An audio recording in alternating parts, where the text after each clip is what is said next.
अस्सलामुअलैकुम एवरीवन। आज का जो हमारा टॉपिक है वो है for loop in C plus plus. आज हम फॉर लूप की वर्किंग को देखेंगे कि वो प्रोग्राम में किस तरह से वर्क करता है। तो सबसे पहले हम फॉर लूप का सिंटैक्स देखेंगे, उसके बाद एक छोटी सी एग्जांपल देखेंगे और लास्ट पर फॉर लूप को यूज़ करने के कुछ रूल्स हैं उनको भी देख लेंगे। तो प्रोग्राम के सिंटैक्स को स्टार्ट करते हैं। जो फॉर लूप का सिंटैक्स है वो है फॉर का कीवर्ड यूज किया जाता है, उसके बाद ब्रैकेट स्टार्ट होती है। फर्स्ट पार्ट जो हमारा इनिशियलाइजेशन,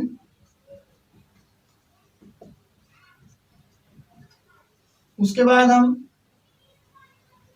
सेमीकोलन का यूज करते हैं। नेक्स्ट पार्ट हमारा जो होता है वो है कंडीशन का। कंडीशन के बाद ही सेमीकोलन का यूज किया जाता है। और लास्ट पार्ट जो होता है वो इंक्रीमेंट करते हैं या फिर डिक्रीमेंट। उसके बाद लूप की बॉडी यहाँ पर स्टार्ट होती है और लूप की बॉडी के अंदर जो भी हमने ब्लॉक ऑफ स्टेटमेंट्स लिखा होगा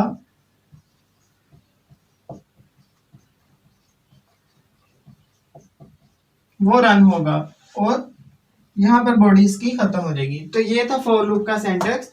पहला पार्ट इनिशियलाइजेशन, उसके बाद कंडीशन चेक होती है, कंडीशन के बाद ये ब्लॉक ऑफ स्टेटमेंट रन होता है और ये अगर रन होने के बाद ये कंडीशन हमारी अपडेट करता है इंक्रीमेंट या डिक्रीमेंट इधर आकर।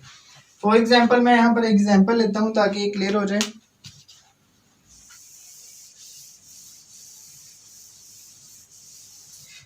तो यहाँ पर हम एक प्रोग्राम बनाते हैं छोटा सा, जिसमें हम क्या करेंगे 0 से 10 तक की वैल्यूज को प्रिंट करवाएंगे और उनमें थोड़ा सा स्पेस भी देंगे। तो प्रोग्राम को स्टार्ट करते हैं। हैश इंक्लूड आईओस्ट्रीम,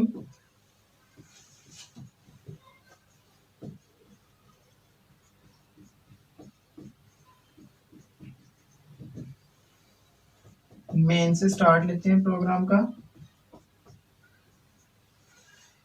तो यहाँ पर पहले मैं एक तरीके से करता हूँ, फॉर इंटीजर ए डिक्लेयर करवाया और उसमें वैल्यू इनिशियलाइज कर दी 1। उसके बाद सेमीकोलन का यूज करेंगे। नेक्स्ट पार्ट हमारा कंडीशन का। तो कंडीशन अप्लाई करते हैं when a is less than and equal to 5। उसके बाद फिर से सेमीकोलन का यूज और उसके बाद इंक्रीमेंट का पार्ट a प्लस प्लस। यहाँ पर 4 की बॉडी स्टार्ट हो जाएगी। अब 4 की बॉडी में आगे हम क्या करेंगे, सी आउट, यहाँ पर हम स्पेस देंगे /t को यूज करते हुए और एंड पे हम क्या करेंगे, उस वेरिएबल की वैल्यू को प्रिंट करवा लेंगे a को। उसके बाद फिर सेमीकोलन और लास्ट पे ये लूप की बॉडी एंड हो जाएगी। यहाँ पर रिटर्न 0 का यूज किया जाएगा। अब ये देखते हैं कि फॉर लूप वर्क किस तरह से करता है। फॉर लूप में सबसे पहले हमारे पास ये वाला पार्ट है इंटीजर a, जिसमें हमने वेरिएबल डिक्लेयर करवाया हुआ है इनिशियलाइज 1 से। तो फर्स्ट पार्ट ये वाला रन होगा।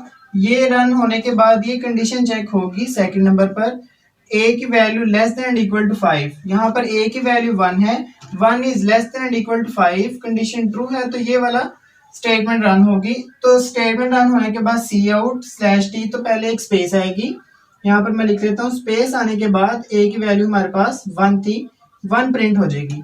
उसके बाद यहाँ से कंट्रोल यहाँ पर जाएगा, इंक्रीमेंट करेगा, a की वैल्यू को अपडेट करेगा। पहले 1 थी, अब a की वैल्यू 2 हो जाएगी।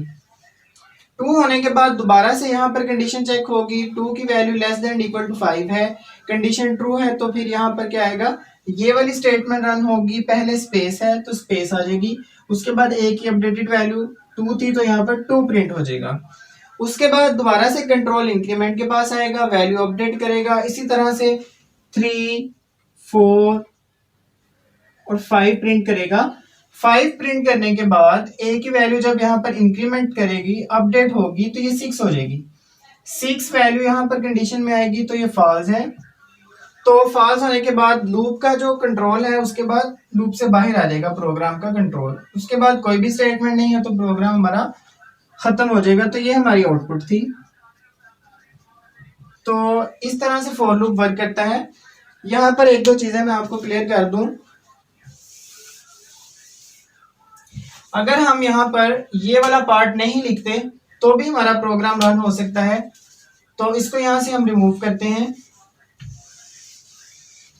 इसको मैं अगर यहाँ पर डिक्लेयर करवा लूँ इंटीजर a इक्वल्स टू 1, तो भी हमारा प्रोग्राम रन होगा। सिर्फ यहाँ पर हम सेमीकोलन का यूज करेंगे, बाकी जगह हमारी खाली होगी। और इसके अलावा अगर हम ये वाला पार्ट यहाँ पर यूज नहीं करते तो इस पार्ट को हम यहाँ पर यूज कर सकते हैं और उसके बाद लूप की बॉडी एंड होगी, और उसके लिए भी हमने स्पेस छोड़ दी। उसके अलावा अगर हम यहाँ पर ये कंडीशन भी नहीं लिखते, यहाँ पर कुछ भी नहीं लिखते, तो ये इनफिनाइट लूप होगा, मतलब कि ये लूप चलता जाएगा। तो ये थी हमारी फॉर लूप के कुछ रूल्स थे। उसके अलावा एक और रूल ये है कि अगर हमने फॉर की बॉडी लिखी है, यहाँ पर हमने इस तरह से इंटीजर a लिया, उसको इनिशियलाइज किया 1 से, और उसके बाद इंक्रीमेंट जो भी व्हाटएवर। यहाँ पर अगर हमारे पास सी आउट में सिर्फ एक ही स्टेटमेंट है, फॉर एग्जांपल हम सिर्फ a को आउट कर रहे हैं, तो अगर एक ही स्टेटमेंट का यूज करना हो तो हम ब्रैकेट भी यूज नहीं करते, इससे भी प्रोग्राम में कोई इफेक्ट नहीं पड़ता। लेकिन अगर हम सेकंड स्टेटमेंट यहाँ पर यूज करते हैं सी आउट, फॉर एग्जांपल मैं यहाँ पर कर देता हूँ a+1, ये मेरी दूसरी स्टेटमेंट आ जाएगी। तो ये किस तरह से वर्क करेगा, ये दो ब्लॉक बन जाएंगे। पहला ब्लॉक ये वाला क्या करेगा, पहले ये वाली स्टेटमेंट को 5 दफा प्रिंट करवाएगा, उसके बाद कंट्रोल इस लाइन पे आएगा और लास्ट पे ये वाली लाइन प्रिंट कर देगा। इसका जो आंसर आएगा हमारे पास वो क्या आएगा, सी आउट में a कर रहे हैं सिर्फ, तो आंसर आएगा 1 2 3 4 5, क्योंकि मैंने कोई स्पेस नहीं दी इसलिए यहाँ पर अब स्पेस नहीं आएगी। जब कंट्रोल खत्म होगा उसके बाद फिर से न्यू लाइन का मैंने कोई ऑप्शन नहीं दी, तो यहीं से स्टार्ट हो जाएगा।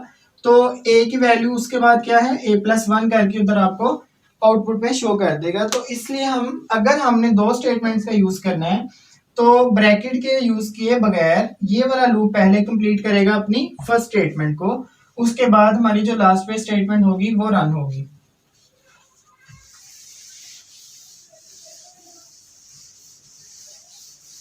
उसके अलावा एक और भी हमारे पास है, अगर हमारे पास फॉर लूप है, फॉर लूप में हमारे पास दो स्टेटमेंट्स भी यूज हो सकती हैं। फॉर एग्जांपल यहाँ पर मैं a की वैल्यू डिक्लेयर कर, यहाँ पर हम इंटीजर डिक्लेयर करवाते हैं, इंटीजर a b, a को मैं वैल्यू देता हूँ 1, b को वैल्यू देता हूँ 2।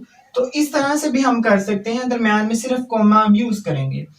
यहाँ पर भी हम दो कंडीशन अप्लाई कर सकते हैं, where a is less than equal 5, b is less than equal 10।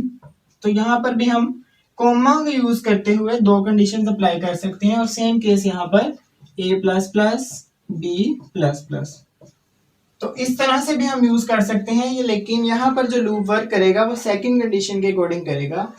तो ये थी हमारे पास फॉर लूप के कुछ रूल्स। उसके अलावा हमने इसका सिंटैक्स भी देख लिया और इसकी एग्जांपल भी देख ली। तो जो नेक्स्ट वीडियो है उसमें हम क्या करेंगे, इनके कुछ पैटर्न्स को ड्रा करेंगे नेस्टिंग ऑफ फॉर लूप को यूज करते हुए। तब तक के लिए अल्लाह हाफिज।